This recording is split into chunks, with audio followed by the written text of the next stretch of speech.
Hello, हाय, नमस्ते, सलाम। तो कैसे हैं आप सभी लोग? स्वागत है आप सभी लोगों का हमारे एक और नए पॉडकास्ट में। इससे पहले मैंने हिम त्रिकोटी का पॉडकास्ट लिया था, जैसे कि आप सभी लोगों ने हमारे यूट्यूब चैनल पे देखा होगा।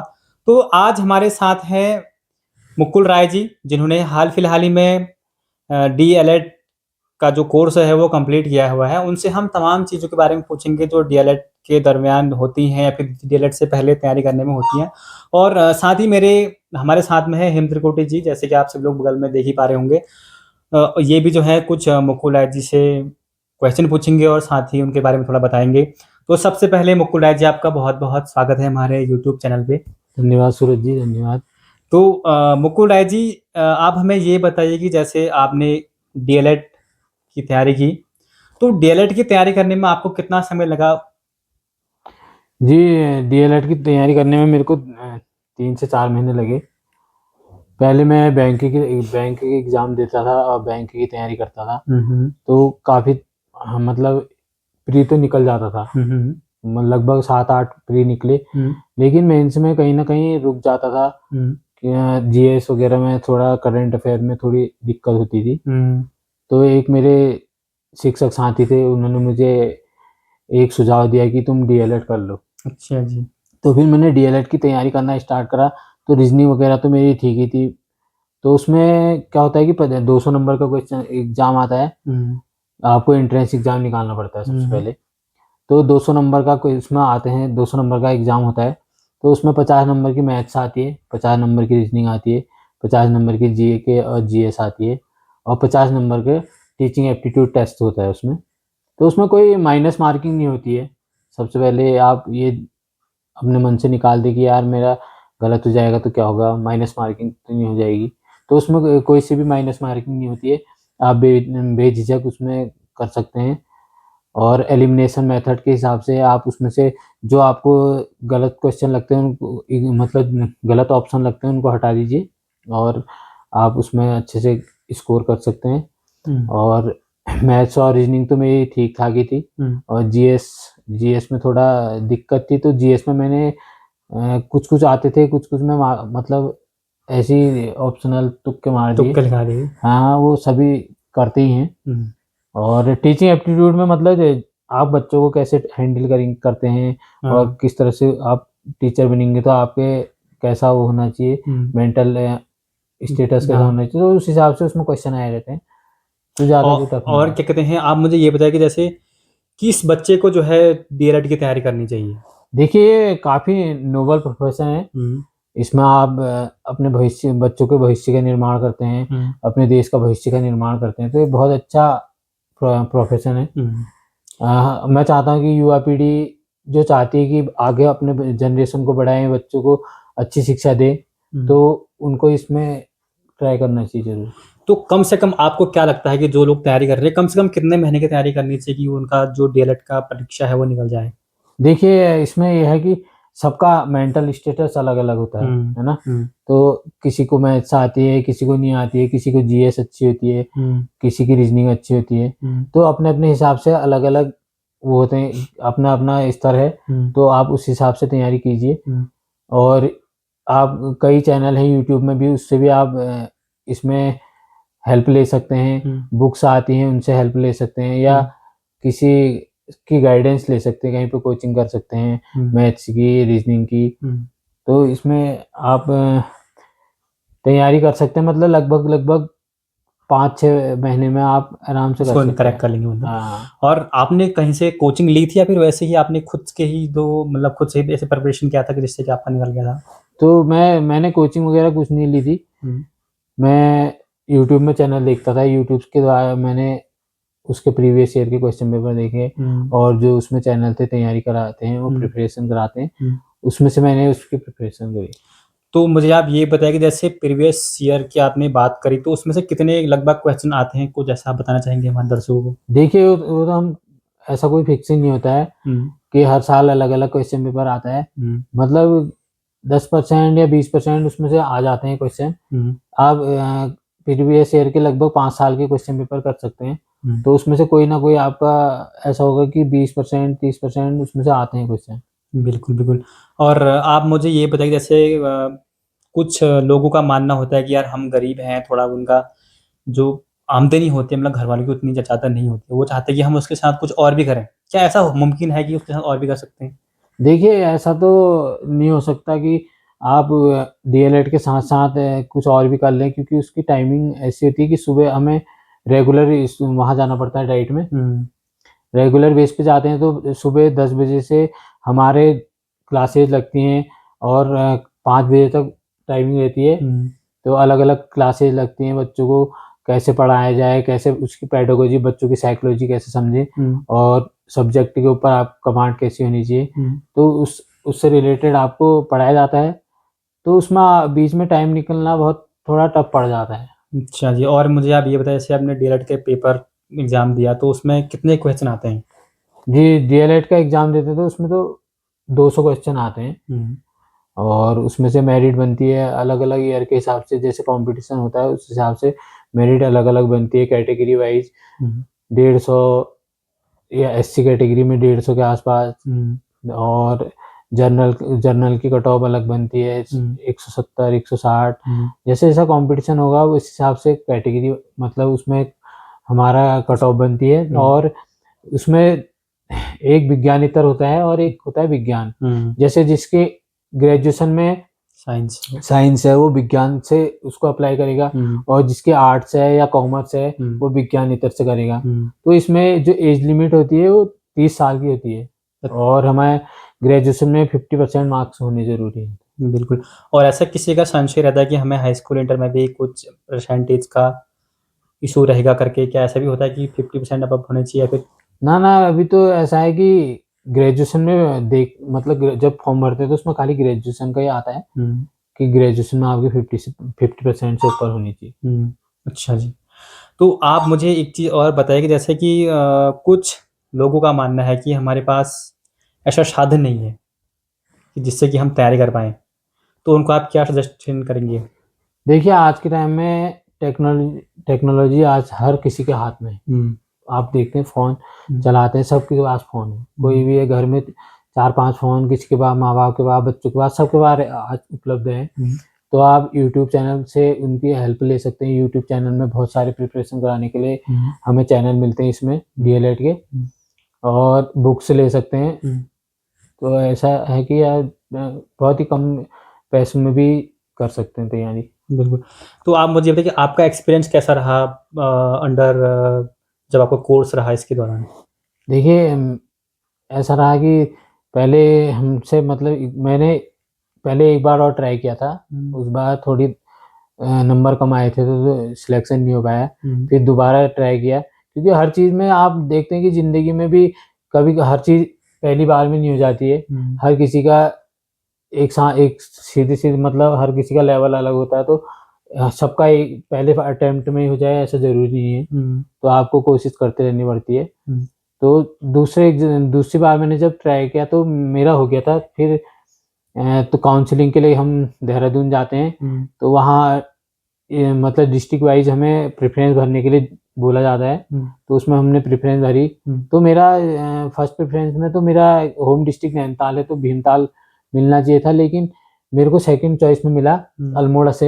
हुँ, और जो मेरे साथ मेरे जीजाजी हैं, हुँ, जीजाजी के भाई हैं, तो इनके साथ मैंने वहाँ पर रहा हुँ, और इन्हीं के साथ हम रहते थे, तो हुँ, मैं इनके रूम में रह के मैंने वहाँ डीएलएड किया। हुँ, तो उसमें क्या है कि फर्स्ट में जब आप पहले ईयर में जाते हैं, आपको डॉक्यूमेंट वेरिफ़िकेशन कराने के लिए वहाँ जाना पड़ता है हुँ, और उसके बाद 35,000 का आपको एक वो देना पड़ता है चालान, ठीक है? हुँ, 35,000 रुपए फर्स्ट ईयर 1 साल में जमा होते हैं हुँ, और दूसरे साल में फिर 35,000 रुपए होते हैं, मतलब कुल मिला के 70,000 हो गया। 70,000 का खर्चा आता है हुँ। और जैसे आपने बुक्स वगैरह लेनी है या कुछ नोट्स वगैरह फाइल बनानी है, उसका खर्चा हो गया। और अगर आप अदर डिस्ट्रिक्ट में चले जाते हैं तो थोड़ा रहने-खाने में और उसमें रहता है थोड़ा खर्चा। और आपका उसके बारे में क्या कहना है? जैसे कि आजकल लोग बाग क्या कर रहे हैं, यूपी बोर्ड से कर रहे हैं, कोई हरियाणा बोर्ड से कर रहा है, आप उसके बारे में क्या कहना चाहेंगे? देखिए, यूपी बोर्ड से करते हैं या हरियाणा बोर्ड से करते हैं, तो कर सकते हैं, ऐसा कुछ नहीं है। लेकिन उसमें ये होता है कि स्थायी अपने राज्य का होना चाहिए अगर आप करना चाहते हैं। हुँ, जैसे कुछ लोग का मतलब अब यूपी में भी ऐसा कर दिया गया है कि जो वहाँ से डीएलएड करेगा उसका स्थायी वहीं का होना चाहिए। तो उसमें क्या होता है कि भविष्य में आपकी ये उत्तराखंड का भी स्थायी है, आपका यूपी से आपने डीएलएड कराया तो उसमें दिक्कत हो सकती है कि वहाँ का भी स्थायी जरूरी है, वहाँ से डीएलएड करेंगे तो यहाँ अगर जॉब पानी है तो यहाँ का स्थायी भी जरूरत है। तो दोनों एक व्यक्ति के पास दो जगह का स्थायी नहीं हो सकता ना, तो उसमें दिक्कत हो जाती है। बिल्कुल बिल्कुल। तो करने वाले करते हैं अलग अदर स्टेट से, तो उसमें खाली एग्जाम देने जाते हैं। लेकिन जो डाइटों में करते हैं वो पूरा प्रशिक्षण ले रहे हैं, 2 साल का प्रशिक्षण लेते हैं, 6 महीने की इंटर्नशिप करते हैं स्कूलों में जाके, दूर दराज गांव मतलब गांव में रहकर रिमोट एरियाज में जाके वो इंटर्नशिप करते हैं। तो यह है कि उनको मैं सोचता हूँ कि मेरे हिसाब से कि जो डीएलएड कर रहे हैं अपने उत्तराखंड से कर रहे हैं और अपने गवर्नमेंट की डाइट से कर रहे हैं तो उनको प्रेफरेंस मिलना चाहिए, ये मैं चाहता हूँ। अदर स्टेट से भी कर रहे हैं, उसमें कोई नहीं है कि कोई दिक्कत नहीं है, उनको भी करने का हक है। लेकिन मैं चाहता हूँ कि जो हमारी गवर्नमेंट डाइट से कर रहे हैं, उत्तराखंड से कर रहे हैं, तो उनको थोड़ा प्रेफरेंस मिलना चाहिए। बिल्कुल बिल्कुल। तो ये हैं हमारे साथ मुकुल राय जी, जिनसे मैं कुछ क्वेश्चन मैंने पूछे हैं, और बाकी अभी इनकी जो लाइफ के बारे में थोड़ा सा हमारे साथ हमारे हेमंत गुड जी हैं तो वो पूछेंगे। तो हेमंत गुड जी आप थोड़ा इनसे थोड़ा पूछिए इनके लाइफ के बारे में कि कैसा इनकी जर्नी है, लाइफ जर्नी। तो क्या आप पूछना चाहेंगे आप कुछ? पहले तो मैं मुकुल जी का बहुत बहुत स्वागत और अभिनंदन करता हूँ जो आज इन्होंने हमें मौका दिया बोलने का। और सबसे पहले मैं मुकुल जी से पूछूंगा इनके पर्सनल लाइफ के इनके घर से कि आपकी जर्नी कहाँ से शुरू हुई। आप आज डीएलएड करके रिजल्ट की तैयारी कर रहे हैं, आने वाले जो भी आएगा तो उसकी तैयारी में आप लगे हुए हैं। तो मैं स्टार्टिंग से पूछूंगा कि आपकी पढ़ाई कैसे हुई, प्रारंभिक शिक्षा से लेकर आज डीएलएड तक पहुंचने की। तो मुकुल जी बताइए आप। जी मेरे पिताजी गवर्नमेंट मतलब रोडवेज में है, परिवहन निगम, उत्तराखंड परिवहन निगम में एक परिचालक पे पद पे हैं अभी। तो पिताजी बाहर रहा करते थे, मतलब बचपन से ही जॉब, जब मैं 1 साल का था तो उनकी जॉब लग गई थी, तो बाहर ही रहते थे। और मैं और मेरी मम्मी गांव में रहते थे, चाचा ताऊ हम लोग जॉइंट फैमिली में रहते हैं आज भी पूरे गांव में। अभी भी मतलब ये है कि हमारा परिवार अभी भी जॉइंट फैमिली में रहता है, तो हम साथ में रहा करते थे। और तो गांव में आपने देखा ही है कि बहुत काफ़ी दूर स्कूल होते हैं, तो मतलब 4-5 किलोमीटर दूर में हम जाते थे पढ़ने के लिए, दीदी लोगों के साथ, भाई लोगों के साथ।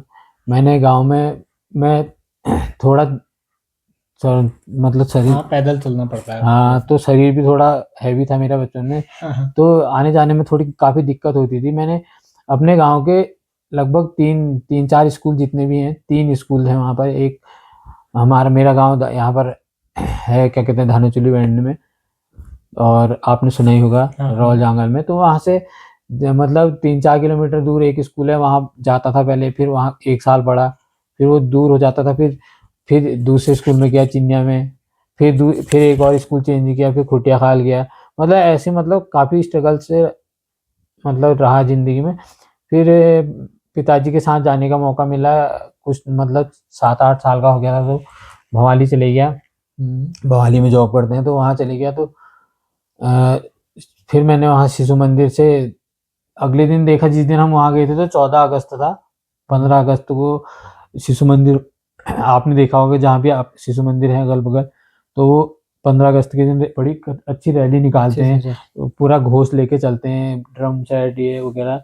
तो उनको देख के मतलब मैं बड़ा आकर्षित हुआ। तो मैंने उस समय पिताजी से कहा कि छोटा ही था, बच्चों की जिज्ञासा होती है अलग अलग। मैंने कहा यार मेरे को इसी स्कूल में जाना है। तो पिताजी ने भी, मेरे को अगस्त में था तो फिर 5-6 महीने मैंने तैयारी करी। मतलब पिताजी ने कहा कि दूसरे स्कूल में जा रहा, थोड़ा पढ़ ले। तो मैंने फिर मेरे को सीधे स्कूल चले गया शिशु मंदिर में। तो एक दिन तो मैं यूकेजी में गया, तो सीधे उन्होंने कहा कि यार ये लड़का मतलब ठीक है, तो सीधे उसी दूसरे दिन मेरे को 2 में डाल दिया। तो ठीक मतलब सही रहा। पहले दिन ही मतलब एक्सपीरियंस ऐसा रहा कि क्लास में बैठा तो सीधे प्रमोशन हो गया। हाँ, तो एक मैडम आई तो उनने एक क्वेश्चन पूछा, हम तो पहाड़ के रहने वाले, तो एक पहाड़ी पहनों के नाम बताओगा। तो मैंने बता दिए झट से, और पूरी क्लास में किसी को नहीं आया, क्योंकि वो सब शहर में रहते थे और मैं पहाड़ में पहाड़ से आया था। मैंने बता दिया तो उनने मेरी बड़ी मतलब तारीफ करी, और तो उससे मेरा मनोबल अपने आप ऊंचा हो गया। हाँ, तो मनोबल ऊंचा हो गया, तो फिर अच्छा लगने लगा वहाँ पर। धीरे धीरे मैंने 5th क्लास तक वहाँ पढ़ा, और पढ़ाई में ठीक ठाक ही था मतलब। तो इसी दौरान मुझे नवोदय परीक्षा का फॉर्म भरा मैंने। नवोदय से मैंने फिर 6 से मेरा सिलेक्शन नवोदय में हो गया था। तो JNV नैनीताल रानी बाग में था पहले, अमृतपुर में इसका खुद की बिल्डिंग नहीं थी, तो सिंचाई विभाग की बिल्डिंगों में चलता था ये। तो वहाँ से मैंने 5 साल पढ़ा, और 2 साल रुद्रपुर चले गया कॉमर्स से लेने के बाद। और फिर जैसे ही मैं कॉलेज से मतलब नवोदय से आया, कॉलेज जाने लगा, तो कुछ टाइम बाद मेरा एक्सीडेंट हो गया था। 1 साल बाद काफ़ी खतरनाक एक्सीडेंट हो गया था, बैकबोन फ्रैक्चर हो गई थी। तो 1 साल तक मतलब लगभग बेड पे रहा, 8-9 महीने बेड पे रहा। तो ये कभी-कभी ये भी सोचने में आता था, यार कैसे होगा, ठीक होऊँगा नहीं होऊँगा? मतलब ऐसा लगता था कि अब ज़िंदगी खत्म सी हो गई है। तो मगर हिम्मत नहीं हारी, क्योंकि मेरे को भी किसी ने नेगेटिव नेगेटिव कमेंट नहीं करे, या नेगेटिव तरह से किसी ने बोला नहीं कि तुम नहीं कर पाओगे, या डॉक्टर ने भी मेरे को डिस्करेज नहीं करा।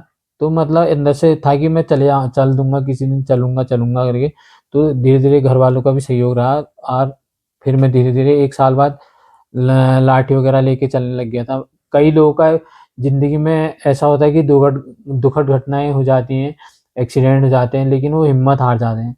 तो आपको जैसे कभी किसी के साथ हो जाता है, कोई सी भी घटना हो जाती है, तो हिम्मत नहीं हारनी है सबसे पहले, और कोशिश करते रहनी है। तो 1 साल बाद मैंने चलना स्टार्ट कर लिया था, और फिर मेरा जो ग्रेजुएशन थी वो बीच में छूट गई थी, 2 साल का गैप आ गया था। फिर मैं प्राइवेट कॉलेज किया, और तो आने-जाने में बड़ा नैनीताल आपने DSB कैंपस देखा ही होगा, काफ़ी ऊँचाई पे है। तो वहाँ जाने में काफ़ी अजीब-सा लगता था यार, कैसे जाऊँगा? जो साथ वाले थे मेरे क्लास के, मैं बीकॉम में था, तो वो एमकॉम में चले गए थे। उनको देख के बड़ा अजीब-सा लगता था कि यार ये लोग तो अच्छे से पढ़ रहे हैं, और एमकॉम कर लिया, मैं आज भी बीकॉम में रह गया हूँ और चल भी नहीं पा रहा हूँ। फिर धीरे-धीरे मतलब हो गया, कॉलेज भी हो गया, और फिर एमकॉम किया मैंने मतलब ओपन यूनिवर्सिटी से किया। और इसी दौरान मैं बैंक वगैरह की भी एग्ज़ाम तैयारी करता था, और साथ में मैंने फिर DLED का एंट्रेंस निकाला, और अभी DLED करके कंप्लीट कर चुका हूँ। चलिए, बहुत अच्छी बात। सबसे बड़ी चीज़ है कि लोग नेगेटिव कमेंट बहुत करते हैं आज की डेट में, तो उन्होंने नेगेटिव चीज़ को छोड़ के पॉजिटिव चीज़ को पकड़ा, तो तब जाके आज मुकुल जी इस मुकाम तक पहुँचे हैं, और हम उम्मीद करते हैं कि बहुत जल्दी इनका सिलेक्शन हो, और अच्छी नौकरी अच्छी नौकरी करें, और इनका लगातार प्रमोशन होते रहो। जितनी मेहनत ये अभी करते हैं, इतनी परेशानियों के बावजूद भी, जैसे इनका एक्सीडेंट हुआ, जैसा इनने बताया एक्सीडेंट हुआ, बहुत भयंकर एक्सीडेंट हुआ। साथ में 2-4 लोग और थे, एक बंदे की डेथ भी हो गई थी ना आई थिंक? जी हाँ। तो एक बंदे की डेथ भी हो गई थी, तो इतनी परेशानियों को झेलने के बाद आज इस मुकाम तक पहुँचे हैं। मैं उम्मीद करता हूँ कि मुकुल जी बहुत जल्द आपका सिलेक्शन हो, और आप बच्चों को भी आगे को अच्छा बच्चों का भविष्य भी आप और अच्छा बनाएँगे, ऐसी उम्मीद मैं आपसे करता हूँ। जी, धन्यवाद। पक्का। धन्यवाद।